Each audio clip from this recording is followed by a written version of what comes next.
Hi, my name is Nathan from jazzguitarlessons.net, and you're listening to Album Deep Dives. Welcome to Jazz Guitar Lessons, where we help guitarists learn jazz faster, express themselves more fluently, and have fun along the way. My name is Mark, and if you're looking to learn jazz, form better practice habits, and especially if you enjoy a French accent, make sure to subscribe. For this episode, we will be diving into Billy Bauer's only record as a leader, called Plectrist, released in 1956. The importance and influence of Billy Bauer in the jazz guitar world cannot be overstated. He was monumental in the development of the modern jazz guitar sound.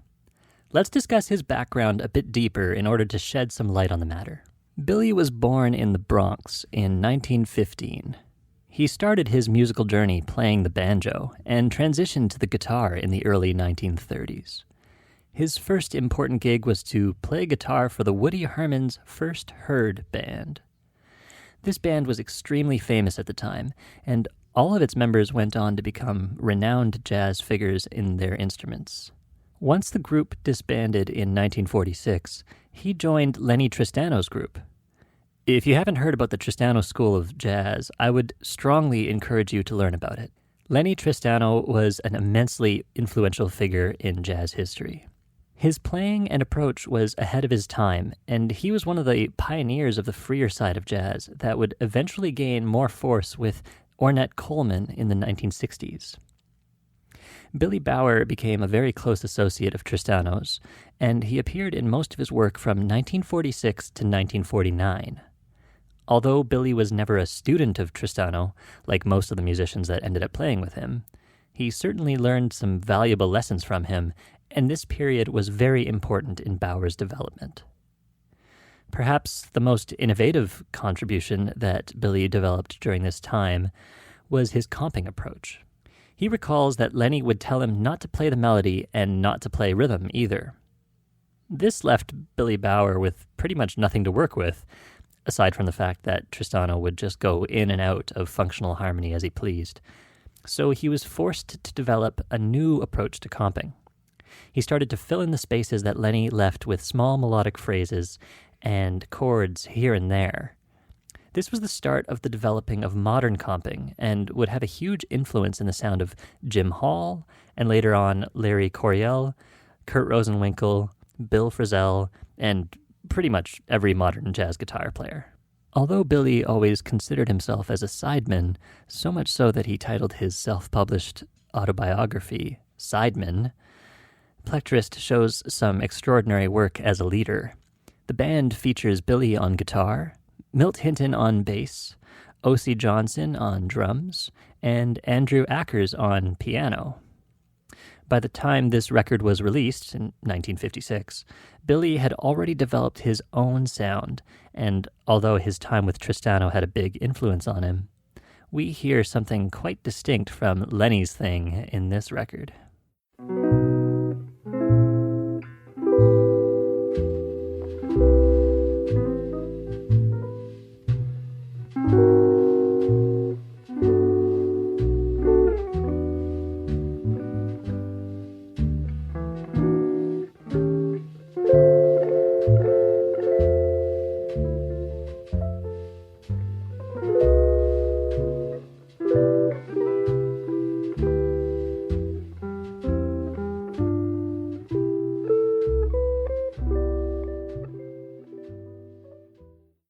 The first track on this record is Forrest and Wright's It's a Blue World.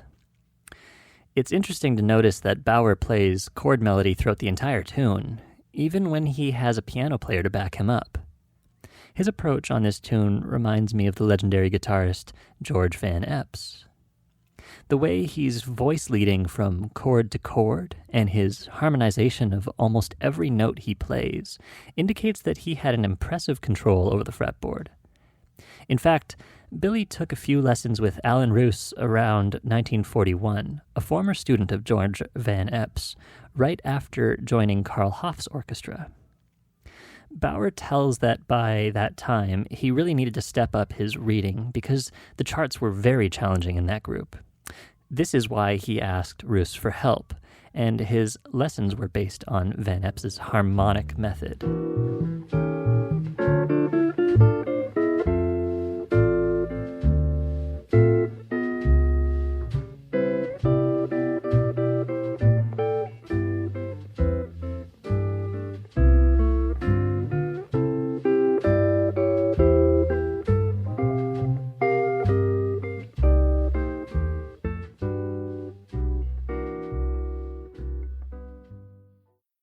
The third track of the album is an original composition by Billy called Lincoln Tunnel.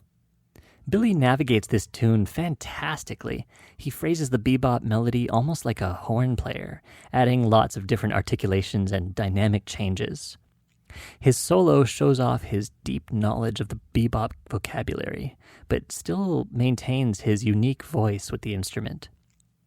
During the trading section, we get a very clear example of Bauer's approach to comping.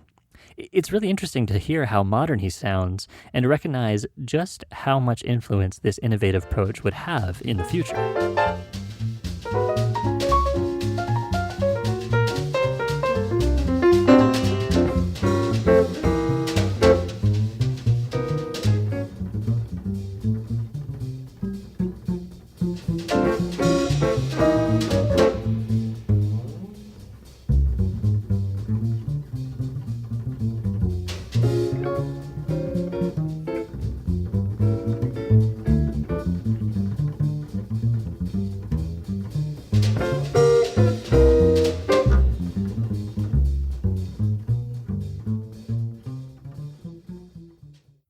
On Night Cruise, another Bauer original, we hear the great musical relationship he and the pianist Andrew Ackers developed.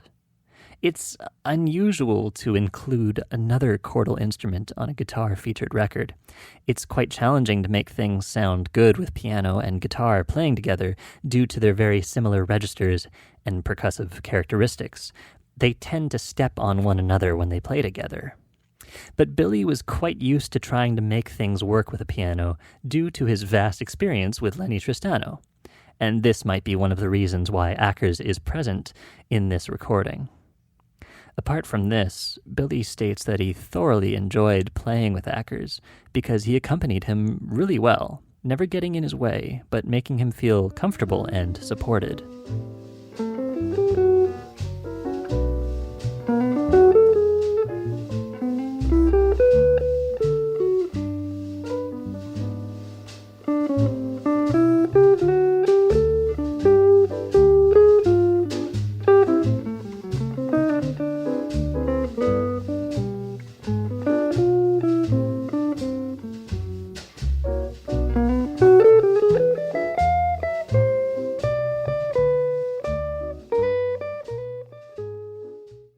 On to Lady Estelle's Dream, which is a beautiful mid-tempo tune composed by Bauer. In this tune, we can hear Billy's imaginative melodies while soloing.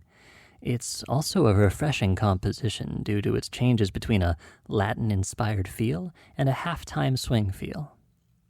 As opposed to Billy's solo over It's a Blue World, which features a similar tempo, he plays an almost completely single-note solo. We can hear just how original Bauer's playing was in this format. He's incredibly melodic, and his phrasing feels so free and modern. He keeps shaping his lines with a slightly laid-back, straight-eighths feel, even during the swing passages.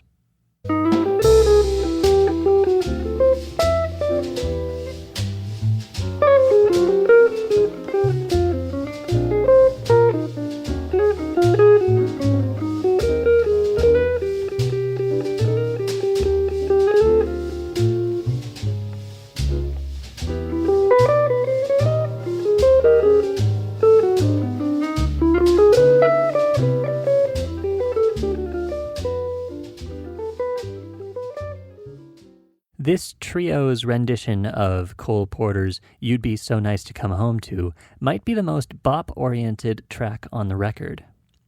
Billy sounds really comfortable and relaxed during his solo, even when the tune is played at a really fast swing tempo.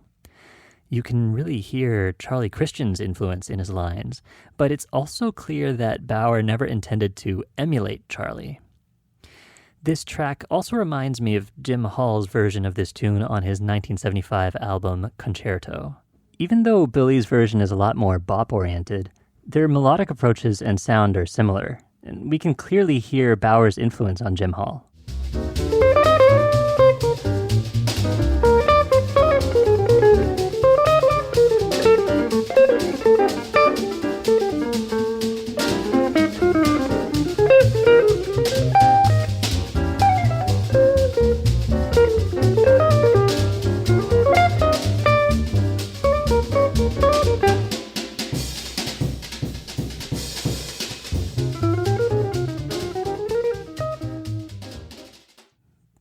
Bauer's arrangement of Lullabi of the Leaves by Petkeer and Young is quite fascinating. It starts with 4 bars of an ingenious solo guitar counterpoint, where Billy plays a chromatic line against a fixed pitch. Billy then plays the A sections using octaves brilliantly. It is important to remember that perhaps the most famous proponent of the use of octaves on guitar, Wes Montgomery, didn't appear on record until 1960, and although this musical resource had been used before by Django and Johnny Smith, it was still pretty innovative at the time. Finally, Billy harmonizes the melody of the bridge to create a wonderful contrast in texture.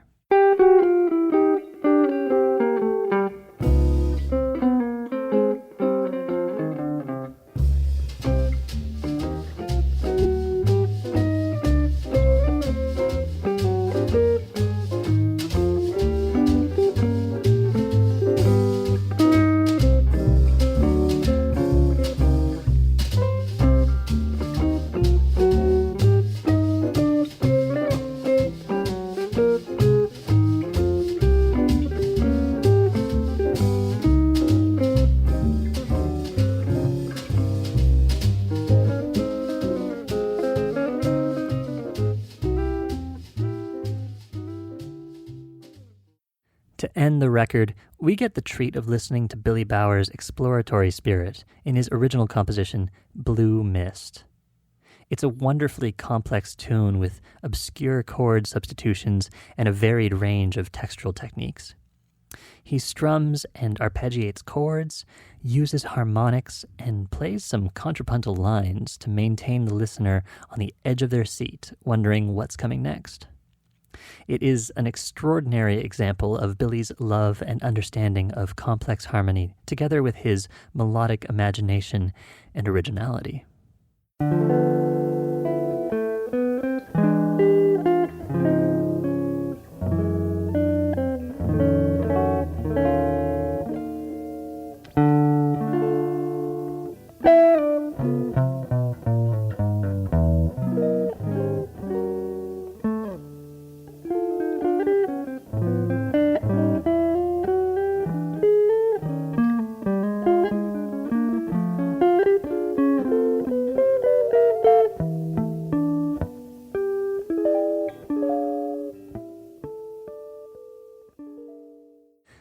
Unfortunately, as said before, Plectrist would be Billy Bauer's only recording as a leader, but there is still a vast list of recordings where he was featured. If you are interested in exploring more about him, I would recommend listening to the Lenny Tristano albums where he appeared: Wow, Live at Birdland, and Intuition, which is an extraordinarily important record in jazz history, as many historians consider it to be the first ever free jazz recording. Apart from these, I would recommend to check out Lee Konitz with Warne Marsh, his recording with 2 of the most renowned jazz musicians that came out of the Tristano school. Billy Bauer's innovations in the jazz guitar world are profound and have influenced virtually every modern jazz guitarist. His different approach to comping, his unique approach and modification of the bebop language, as well as his departure from the traditional swing feel, are just a few examples of his contributions. Apart from that, Billy dedicated his later life to pedagogy, teaching not only guitar students, but sharing his knowledge with a wide range of instrumentalists due to his universal pedagogic approach. He most notably taught rock guitar legend Joe Satriani. Billy passed away in June 2005, but his name will forever be inscribed in jazz guitar history. Thanks for listening to Album Deep Dives and exploring Billy Bauer's music with me. Once again, I'm Nathan Kaur, and I've been your host for this episode. You can check out other episodes in the Jazz Guitar Mastery program. Until next time, keep your ears open and happy shedding.